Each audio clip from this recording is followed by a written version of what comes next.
My latest podcast is available for Patreon accounts. It's a middle finger podcast, middle fingers up podcast. So I got to speak to the host, and she is actually half brown Canadian. And so we talked a lot about racism and growing up in Canada with mixed race family members. And today there was a Palestinian rally at City Hall. I've actually been struggling a lot with headaches because of the weather changes and such, so I just couldn't make it. That, and I'm still a little concerned about being considered, a problem by talking about queer rights as well. So, I'm just not really comfortable going right now because we have some major issues in Calgary that I don't think the other cities are quite facing. But one other thing I wanted to talk about Palestine with you all is that on my Twitter, I'm a lot more active on Twitter. I'm sure you see by my screenshots here, but there's some stuff that's really scaring me the most. I think it's time that we really push our politicians. I hate my politicians that represent me because I'm in Calgary, and they are, racist settlers that hate natives. But regardless, I'm going to have to go and talk to my conservative MP, who happens to be brown. But because he's brown doesn't mean that he doesn't hold his anti-Indigenous bias by the way he votes and the way he supports the policies against Indigenous people, and not ever advocate for us. So I'm going to go talk to him anyway because they are the worst Zionists that there are in this country. And I'm hoping, because he's brown, that maybe I can appeal to the fact that, they're really attacking, the Conservative Party is really attacking brown people.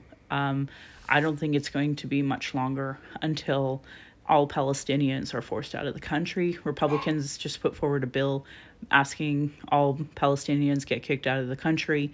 I did see a Jewish lawyer that is willing to help with people worried about their immigration status based off of these poor policies that they want to put forward. So that's on my Twitter as well as just the calls from Brian Mulrooney and Warren Kinsella, basically saying it's time to kick these people out of our country.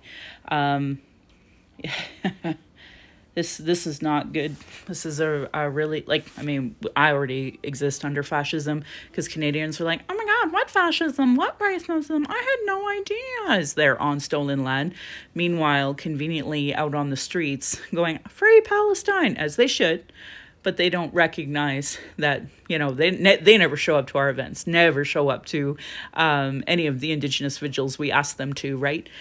So they're hypocritical. I know locally, Justice for Palestine asked the city council not to use an Israeli sea train making transportation organization because, it's Israel.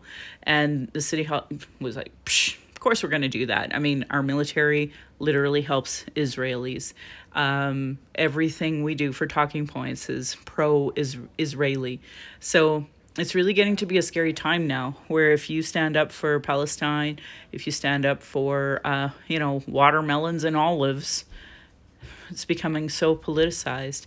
Now, as Indigenous people, we've never been protected, certainly not by settlers. So, it's going to be no different for me, but I'll just keep saying what I need to say and encourage settlers who are trying to do better to really press your Conservative Party. As you've seen, I was happy to protest the UCP provincially, and I wouldn't put it past them to start aiding conservative, federal conservative policies like this too. So just be careful out there, folks.